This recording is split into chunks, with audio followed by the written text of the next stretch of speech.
ಉತ್ತರ ಕನ್ನಡ ಜಿಲ್ಲೆಯಲ್ಲಿ ಮಾವಿನ ಬೆಳೆಗಾರರಿಗೆ ಆತಂಕ ಎದುರಾಗಿದೆ.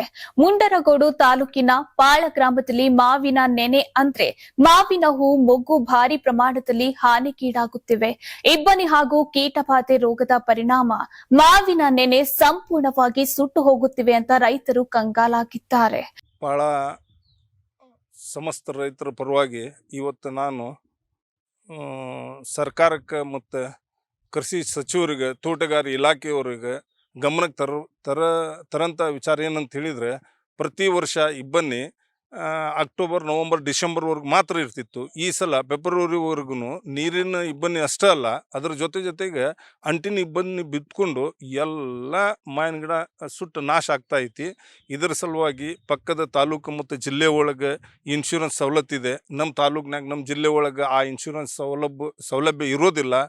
ಅದಕ್ಕಾಗಿ ಕೃಷಿ ಸಚಿವರು, ತೋಟಗಾರಿಕೆ ಇಲಾಖೆಯವರು ಅಥವಾ ನಮ್ಮ ಶಾಸಕರಲ್ಲಿ ನಾನು ವಿನಂತಿ ಮಾಡ್ತೇನೆ, ಆದಷ್ಟು ಬೇಗ ಈ ಸಲ ಈ ಮಾವಿನ ತೋಟ ಇದ್ದಂಥ ರೈತರಿಗೆ ನೀವು ಪರಿಹಾರ ಕಂಡುಕೊಡ್ಬೇಕು ಅಂಥೇಳಿ ತಮ್ಮಲ್ಲಿ ವಿನಂತಿ ಇದೆ.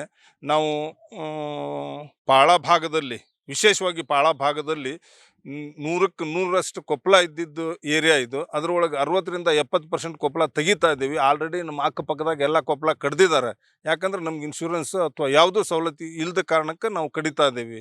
ಇನ್ನು ಮುಂದಾದರೂ ಎಚ್ಚೆತ್ಕೊಂಡು ವಿಶೇಷವಾಗಿ ತೋಟಗಾರ ಆಫೀಸರ್ ಈ ಏರಿಯಾಗೆ ಬಂದು ವಿಸಿಟ್ ಕೊಡಬೇಕು ಅಂತ ಹೇಳಿ ಈ ಮಾಧ್ಯಮದ ಮುಖಾಂತರ ತಮ್ಮಲ್ಲಿ ವಿನಂತಿ ಇದೆ. ಮಾವಿನ ಕಣಜ ಎಂದೇ ಪ್ರಸಿದ್ಧವಾಗಿರುವ ಈ ಪ್ರದೇಶದಲ್ಲಿ ಹಾನಿ ಹೆಚ್ಚಿರುವುದು ಚಿಂತೆಗೆ ಕಾರಣವಾಗಿದೆ. ಲಕ್ಷಾಂತರ ರೂಪಾಯಿ ವೆಚ್ಚ ಮಾಡಿ ಮಾವಿನ ತೋಟಗಳನ್ನ ಗುತ್ತಿಗೆ ಪಡೆದಿರುವ ವ್ಯಾಪಾರಸ್ಥರು ಕೂಡ ಸಂಕಷ್ಟಕ್ಕೆ ಸಿಲುಕಿದ್ದಾರೆ. ಪ್ರಾರಂಭದ ವಾತಾವರಣ ಅನುಕೂಲಕರವಾಗಿದ್ದ ಹಿನ್ನೆಲೆಯಲ್ಲಿ ಉತ್ತಮ ಫಸಲಿನ ನಿರೀಕ್ಷೆಯಲ್ಲಿ ತೋಟಗಳನ್ನೇ ಗುತ್ತಿಗೆ ಪಡೆದಿದ್ರು. ಆದ್ರೀಗ ಇತ್ತೀಚಿನ ಬೆಳವಣಿಗೆಗಳಿಂದ ನಷ್ಟದ ಭೀತಿಯಲ್ಲಿ ಇದ್ದಾರೆ. 30-40 ವರ್ಷದಿಂದ ನಾವು ಈ ಮಾವಿನ ತೋಟ ಮಾಡ್ಕೊತ ನಾವು ವ್ಯಾಪಾರ ಮಾಡ್ಕೊತ ಬಂದೀವಿ. ಈ ಥರ ಯಾವಾಗೂ ಆಗಿದ್ದಿಲ್ಲ.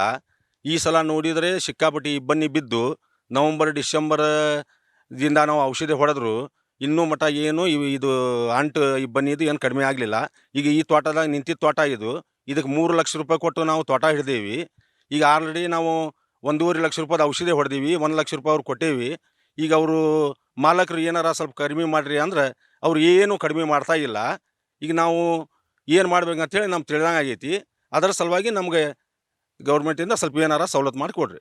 ಇತ್ತೀಚಿನ ವರ್ಷಗಳಲ್ಲಿ ನಿರಂತರ ಹಾನಿ ಮತ್ತು ಅಸ್ಥಿರ ಬೆಲೆಗಳ ಕಾರಣ ಕೆಲವು ರೈತರು ಮಾವು ಬೆಳೆ ಕಡಿಮೆ ಮಾಡಿ ಅಡಿಕೆ ಬೆಳೆ ಕಡೆ ಮುಖ ಮಾಡುತ್ತಿರುವುದಾಗಿ ತಿಳಿದು ಬಂದಿದೆ.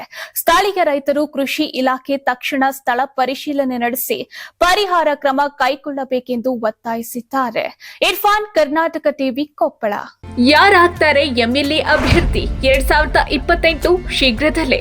ಪ್ರತಿದಿನ ಒಂದೊಂದು ಕ್ಷೇತ್ರದ ಟಿಕೆಟ್ ಆಕಾಂಕ್ಷಿಗಳ ಸಂಪೂರ್ಣ ಮಾಹಿತಿ ಪೊಲಿಟಿಕಲ್ ಜರ್ನಲಿಸ್ಟ್ ಕೆಎಂ ಶಿವಕುಮಾರ್ ಅವರಿಂದ. ಕರ್ನಾಟಕದ ನಂಬರ್ 1 ಡಿಜಿಟಲ್ ಮೀಡಿಯಾ ನಿಮ್ಮ ನೆಚ್ಚಿನ ಕರ್ನಾಟಕ ಟಿವಿಯಲ್ಲಿ ಮಾತ್ರ. ನೀವು ಸಣ್ಣ ಆಗ್ಬೇಕಲ್ವಾ? ಅದು ಒಂದು ಉತ್ತಮ ಆಹಾರದಿಂದ ಸಣ್ಣ ಆಗ್ಬೇಕಲ್ವಾ? ಪ್ರತಿದಿನ ನಮ್ಮ ಜೀನಿ ಸ್ಲಿಮ್ ನ ಯೂಸ್ ಮಾಡಿ ಯಾವುದೇ ಸೈಡ್ ಎಫೆಕ್ಟ್ ಇಲ್ದಂಗೆ ನೀವು ಸಣ್ಣ ಆಗ್ತೀರಾ.